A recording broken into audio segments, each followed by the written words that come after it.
डमट डमट डमट डमन्यादवड्डमर वयं चकार चंड तांडवम तनोतु रे शिव शिवम धगत धगत धगत जवल ललाट पट्ट पावके किशोर चंद्रशेखरे रति प्रतिक्षण मम धराधरेन्द्र नंदिनी विलास बंधु बंधुरा स्फुर दिगंत संतति प्रमोद मान मानसे। क्योंकि शायद कम लोगों को यहां ये मालूम हो कि संस्कृत विश्व की सबसे वैज्ञानिक भाषा है। सेम पेट्रोदा यहां बैठे हैं, वो साक्षी होंगे इस बात के कि जब दुनिया में टॉकिंग कंप्यूटर बनाने की बात चली तो प्रश्न उठा कि कौन सी भाषा उसके लिए चुनी जाए, क्योंकि कंप्यूटर का अपना कोई विवेक नहीं होता। जो आप बोलते हैं वही वो लिखता है और जो लिखा जाता दिया जाता है उसी को वो पढ़ता है। इसलिए भाषा व्याकरण की दृष्टि से भी वैज्ञानिक होनी चाहिए और ध्वनि की दृष्टि से भी। जो बोला जाए वही वो पढ़े। आज गर्व से माथा ऊंचा करके कह सकती हूं कि विश्व की तमाम भाषाओं की समीक्षा करने के बाद जिस भाषा को सर्वथा उपयुक्त पाया गया कंप्यूटर के लिए वो संस्कृत है। क्योंकि जैसे अंग्रेजी में NO नो भी नो है और KNOW भी नो है। अब अगर आप कंप्यूटर को बोले आई नो दिस तो लिखेगा INO नो दिस, कोई अर्थ ही नहीं निकलेगा उसका। कहीं T साइलेंट हो जाता है तो कहीं E साइलेंट हो जाता है।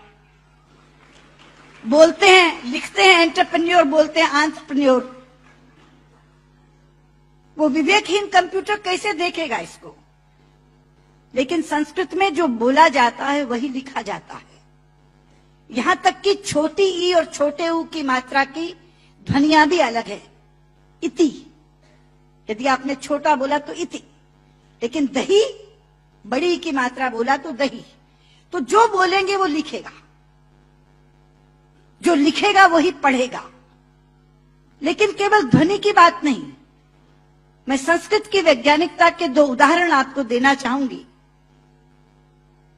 संस्कृत में शब्दों का इतना अपार भंडार है मित्रों कि रचनाकार अपने व्यक्तित्व के अनुसार उसको चुन सकता है।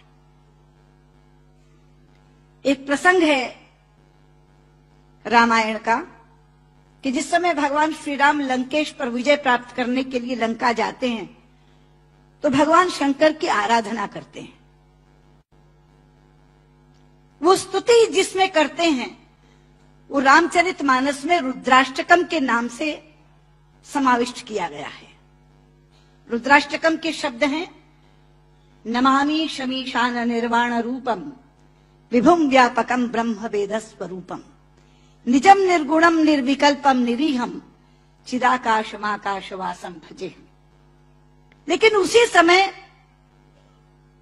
श्री राम पर विजय प्राप्त करने के लिए रावण ने भी आराधना की थी, स्तुति की थी, और उसने अपना स्तोत्र स्वयं रचा था जो शिव तांडव स्तोत्र के नाम से प्रसिद्ध है।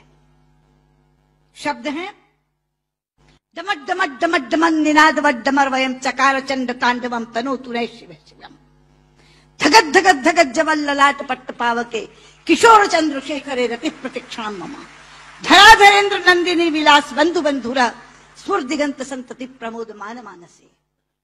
यहां बैठे किसी एक 5 वर्ष के बालक के सामने यदि मैं केवल ये 2 श्लोक रख दूं और ये कहूं कि बच्चा ये बताओ इसमें से कौन सा रावण ने रचा होगा और कौन सा राम ने पढ़ा होगा, तो बिना कुछ जाने वो कहेगा कि डमट डमट डमट डमन ये रावण का श्लोक होगा, क्योंकि शब्द उसके व्यक्तित्व से मेल खाते हैं। और नमामि शमीशान निर्वाण रूपम राम ने कहा होगा। यह है संस्कृत की वैज्ञानिकता। एक और उदाहरण देती हूं, आप हैरान हो जाएंगे। संस्कृत के एक रचनाकार हैं दंडी। उनका एक नाटक है 10 कुमार चरितम, जिसमें 10 राजकुमारों की कथा है अलग अलग। उसमें एक कथा आती है राजकुमार विश्रुत की। प्रसंग है कि वो आखेट के लिए शिकार करने के लिए जंगल में जाता है। एक तीर आकर उनके होंठ पर लगता है और उनका निचला होंठ कट जाता है। मित्रों, इस प्रसंग के घटने के बाद कथा अनेक पन्नों में चलती है।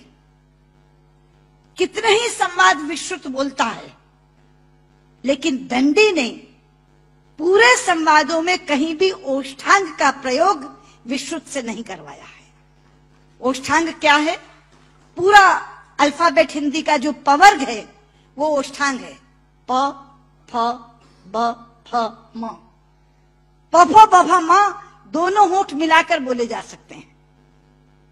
अगर दोनों होंठ में से एक होंठ नहीं है तो आप प नहीं बोल सकते, ब नहीं बोल सकते, भ नहीं बोल सकते, म नहीं बोल सकते। ये पवर्ग ओष्ठांग है। तो अगर उसका एक होंठ कट गया तो उसने पवर्ग का उच्चारण कैसे किया, ये कोई भी प्रश्न कर सकता था रचनाकार से। इसलिए अनेक संवादों में कहीं भी ओष्ठांग का प्रयोग नहीं है। यह है संस्कृत की वैज्ञानिकता। लेकिन लोग आजकल कहते हैं कि संस्कृत तो बोलचाल की भाषा नहीं बन सकती, संस्कृत कभी जनभाषा नहीं रही।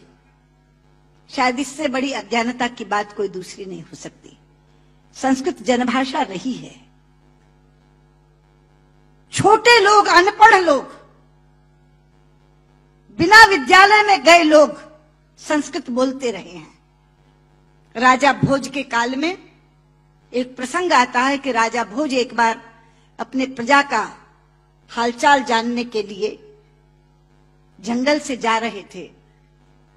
सामने से एक लकड़हारा आ रहा था। उसने लकड़ियां काटकर अपने सिर पर रखी हुई थी, पसीनों पसीन था। राजा ने लकड़हारे को देखा तो तब संस्कृत में ही बातचीत होती थी, संस्कृत ही जनभाषा थी। तो राजा ने लकड़हारे से कहा, किमते भारम बाधती, क्या ये भार तुम्हें कष्ट पहुंचा रहा है?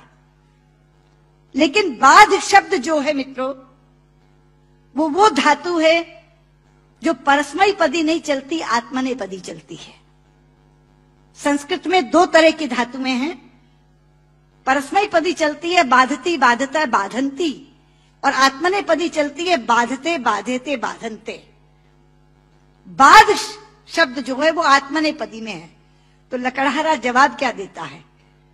भारम न बाधती राजन यथा बाधती बाधते। कि राजा, मुझे ये भार कष्ट नहीं दे रहा जितना आपके मुंह से बोला हुआ बाधती शब्द कष्ट दे रहा है, क्योंकि बाधती शब्द का अशुद्ध उच्चारण आपने किया है। ये शब्द बाधते होना चाहिए। भारम न बाधती राजन यथा बाधती बाधते। तो कौन कहता ये जनभाषा नहीं रही? ये जनभाषा रही है। लेकिन आज मैं शंकर जी से कहना चाहूंगी कि आपकी साउथ इंडिया एजुकेशन सोसाइटी पर एक जिम्मेदारी आई है, क्योंकि आज संस्कृत केवल कर्मकांड की भाषा बनकर रह गई। कल जब विश्व के लोग आएंगे और कहेंगे कि कंप्यूटर के लिए हमें संस्कृत के विद्वान दो, हम टॉकिंग कंप्यूटर बनाना चाहते हैं, तो एक विडंबना खड़ी होगी कि जिसे संस्कृत आती है उसे कंप्यूटर नहीं आता, और जिसे कंप्यूटर आता है उसे संस्कृत नहीं आती। इसलिए केवल साइटेशन संस्कृत में पढ़कर अपने कर्तव्य की तीसरी मत कर लीजिए। साउथ इंडिया एजुकेशन सोसाइटी का ये फर्ज बनता है, ये कर्तव्य बनता है कि वो ऐसे लोग पैदा करे जो संस्कृत और कंप्यूटर दोनों के परम विद्वान बने। और उस समय जब हमारे सामने ये बोध आकर के खड़ा हो, ये विषय आकर के खड़ा हो कि टॉकिंग कंप्यूटर के लिए संस्कृत के विद्वान चाहिए, तो साउथ इंडिया एजुकेशन सोसाइटी कहे, ये लीजिए हम देते हैं जो संस्कृत के भी ज्ञाता हैं और कंप्यूटर के भी ज्ञाता हैं। क्योंकि अथाह भंडार भरा पड़ा है हमारे ज्ञान का, हमारे शास्त्र, हमारे उपनिषद, हमारे ग्रंथ, और उन ग्रंथों की सोच लोगों तक पहुंची नहीं। आज अभी शंकर जी अपने प्रारंभिक वक्तव्य में कह रहे थे, उदार चरिता नाम वसुधैव कुटुंबकम। ये संस्कृत जानने वाले की सोच है। संस्कृत बोलने वाला पूरी पृथ्वी को परिवार मानता है, वसुधैव कुटुंबकम। संस्कृत बोलने वाला पृथ्वी को परिवार मानता है, और अंग्रेजी बोलने वाला विश्व को बाजार मानता है। और ये सोच का अंतर है। क्योंकि परिवार में प्यार होता है मित्रों, बाजार में व्यापार होता है, केवल व्यापार, शुद्ध व्यापार। लेकिन ये कौन बताएगा लोगों को कि भारतीय संस्कृति में पूरी पृथ्वी को, पूरी वसुधा को कुटुंब मानने की भावना है। सर्वे भवन्तु सुखिनः, हम तो सर्व की बात करते, सर्वे सन्तु निरामया, सर्वे भद्राणि पश्यन्तु मा कश्चित् दुर्भाग् भवेत्। सर्व के कल्याण की कामना किसने की है? लोग अपनी अपनी बात करते हैं, लेकिन ये है वो भारतीय संस्कृति जो सर्व के कल्याण की कामना करती है।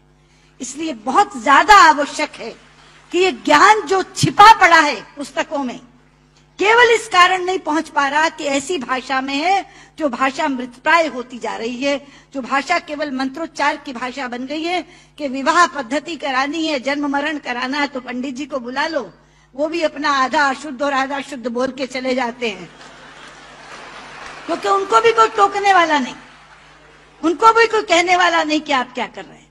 इसलिए साउथ इंडिया एजुकेशन सोसाइटी पर यह जिम्मेदारी आई है, आप इस काम को करें।